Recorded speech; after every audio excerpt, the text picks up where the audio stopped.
Oh, Chris Sabat. Oh, you threw yourself into a rough patch. You had to make a comment about Broly, and then, oh, did it go downhill for you? You know, I don't think you have enough sacred ointment to fix this mess. Hey, what is going on, everybody? How are you all doing today? I hope you all are having a wonderful and fantastic day today, and if not, hopefully you all will have a better tomorrow. So, Chris Sabat, you know, with everything that's going on with Funimation, Funimation is just one big clown show. And Chris Sabat, during a watch party, was live tweeting, and he tweeted this statement. And here are most of Broly's 10 lines in the whole film. Well, I guess at least he has lines instead of just screaming Kakarot all the time. Now, you could take this as two different ways. One, you could take this as like a Dragon Ball Z abridged kind of joke there, because, they did joke around with that. Or two, you could see this as a jab at Vic. And, well, it's how some people saw it. So, it's a slippery slope when it comes to that, especially with Funimation, of all people saying it. Chris Sabat, being one of the people. It got some people ruffled up over it. Understandably so, because, and a Funimation employee of all people saying it, not the best thing, really. Vic Mignogna's part in the film was what made the movie. Regardless of how many lines he had, his role was perfect. Vic Mignogna is perfect. Another person said, he was great, glad he returned. And then another person said, and right after he returned, he was backstabbed, lied about, and wrongfully thrown out by everyone at Funimation. Oh, yeah, so true, though. Oh, it's so true. And so more people continue to respond. Chrissy, it's called Dragon Ball Super Broly, not Dragon Ball Super Vegeta or Dragon Ball Super Piccolo or Dragon Ball Super Sacred Ointment.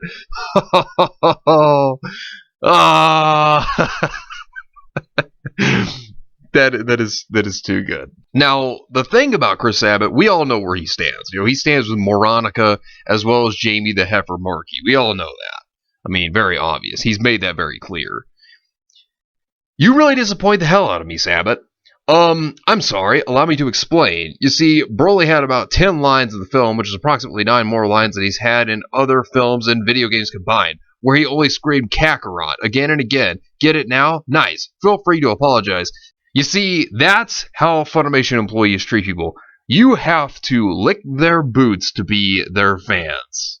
You see, by stating, feel free to apologize, think of it as, Sabat is that arrogant of a person. He thinks that highly of himself and that lowly of other people. You gotta lick their boots. You gotta lick them clean to be a fan of Funimation. That's how it is with them.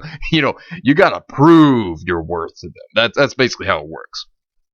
Crazy how you give Broly so much hate despite Broly, both versions, and his VA, both versions, are stronger, better, more respected, and less dickheads than you and Vegeta. Crazy how you're this bold after all the lies and BS pulled on Vic and tried to do with Johnny. That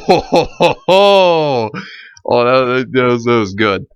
Whoa, you're pretty confused. I didn't do anything to Vic. He got himself fired. I didn't do that. And by the way, I'm a great friend with Johnny.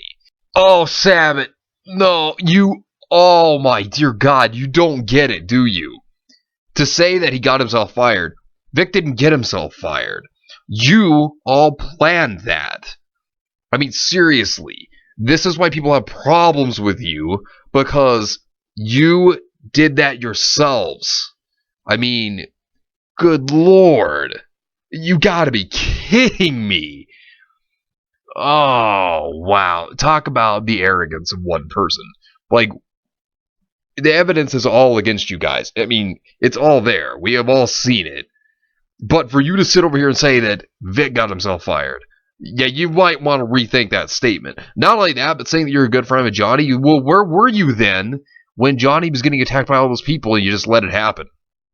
Now, isn't that kind of funny? Johnny was the one who had to stand up for himself on that one. Of course, his fans did come out and, protect him as well, which was great. But he didn't have you there, Chris. What happened? What are you talking about? You didn't do anything there at that time. If you were a good friend, you would have stood up for him. You didn't do that either. Like, are you kidding me? Chris, this is exactly why I'm disappointed in you. You can't just admit you hated him and that you're happy his name is being dragged through the mud thanks to your friends Moronica and Jamie the Heifer. I see through your damn facade. You're a fake, and unlike Sean, you're better at hiding it. That's true. He is better at hiding it. I want this BS to be over as long as there are tweets like that one. It'll never end. I was a big fan of yours, Chris, but you, Sean, and Veronica have destroyed any and all love I had for you guys and the characters you represent. I hope you realize that one day. And they never will. You know, that's the thing. They never will. They'll never realize that because they don't think they did anything wrong. They know they did, but they don't think they did. They don't see it as they did anything wrong. They just see it as they got rid of somebody they didn't like. And that's disgusting. But that's how they see it. So more people chimed in. Don't need to be a dick about it.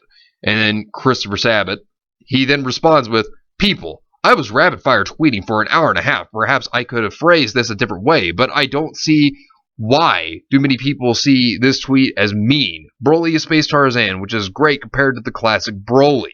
Now, I mean, the new Broly is better. I'll at least give you that one. I mean, he's got more character to him, but Chris... Oh, digging your grave further, aren't you?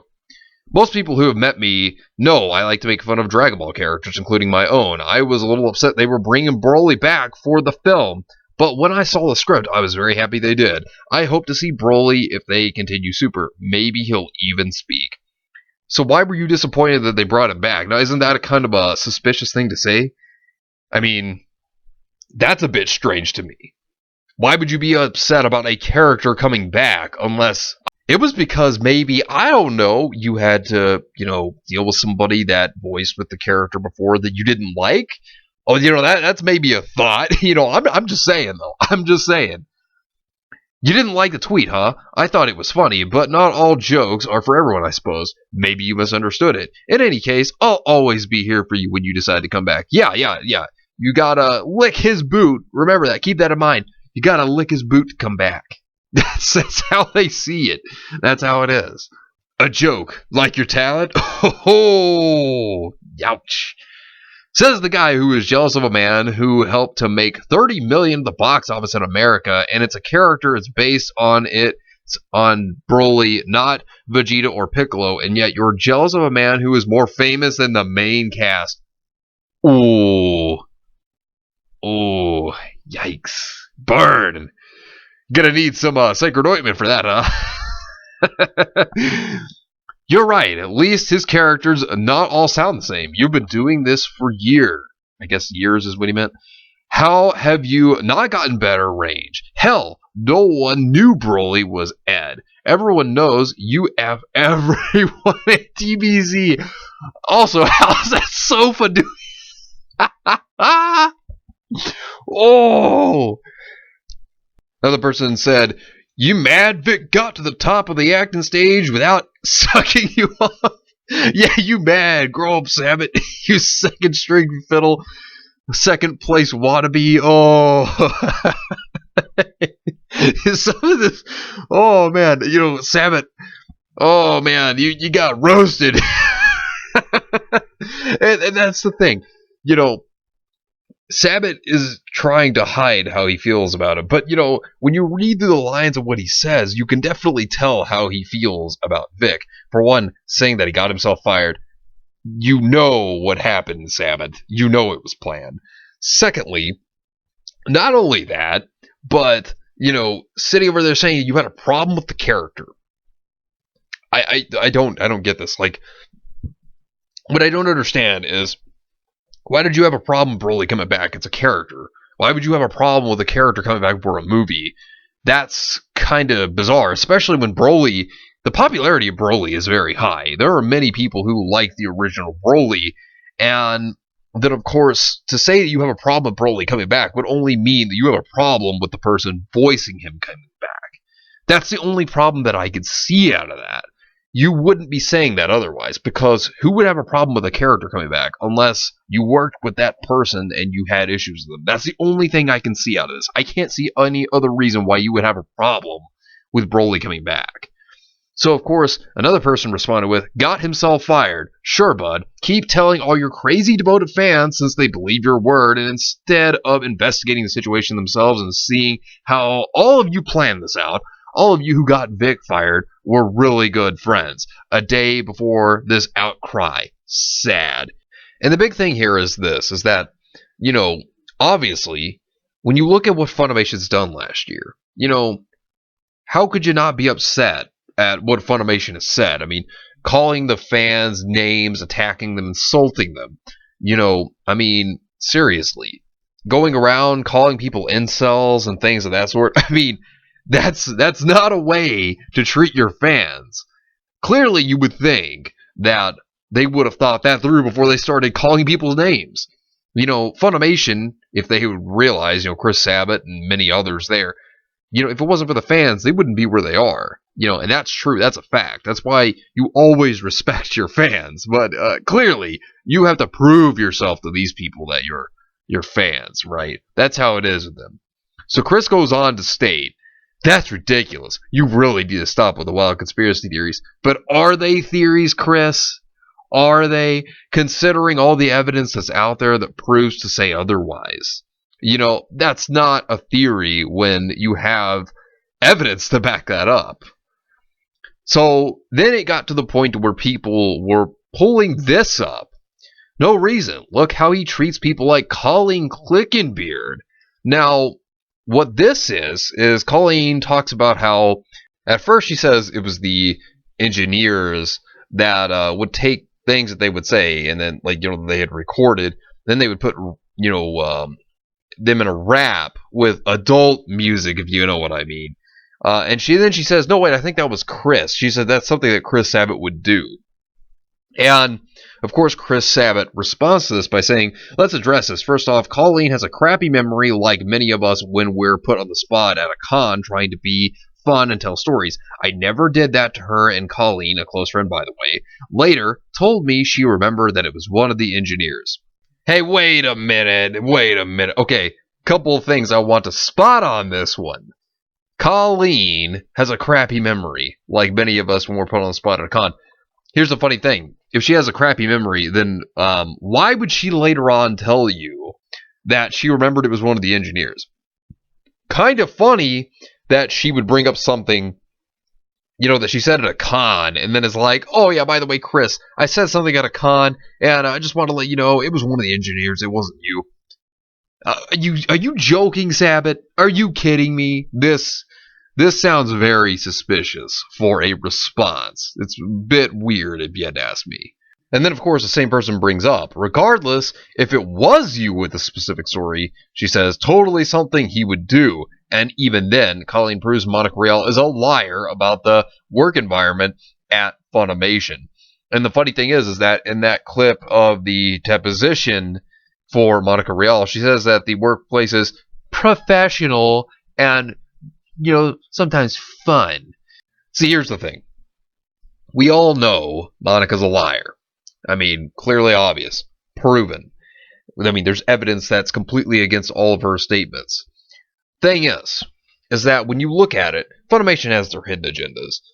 They push it into anime all the time that is lesser known or not a part of the mainstream. They've pushed their agendas into anime dubs that were never even there. And then they say, oh, we respect the creator. And we change things to make it fit the format. That's not respecting creators.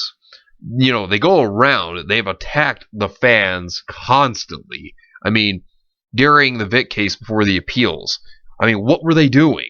They were going around attacking people and treating them just awful if they weren't on their side. And also seeing the craziness of Funimation and their hypocrisy. There are videos out there that they made themselves showing their own hypocrisy. So, Funimation has proven that they have wanted to get rid of certain people, if they don't like them. They've proven it. And, the way they've talked to the fans and talked about how they were going to go after people and whatnot. Are you joking with me? Sabat, we know how you are. We know you didn't like Vic. Look at the way that the voice actors treated the fans. Funimation just let the voice actors go around and say whatever they wanted. That's enough proof to say they don't respect the fans. With them censoring content because oh no, it's too offensive, or we can't handle it. That proves that they don't respect the creators of the anime that they're dubbing. I mean, and they push their agendas into it. They don't respect it. They don't respect the fans, and it's just disgusting to see.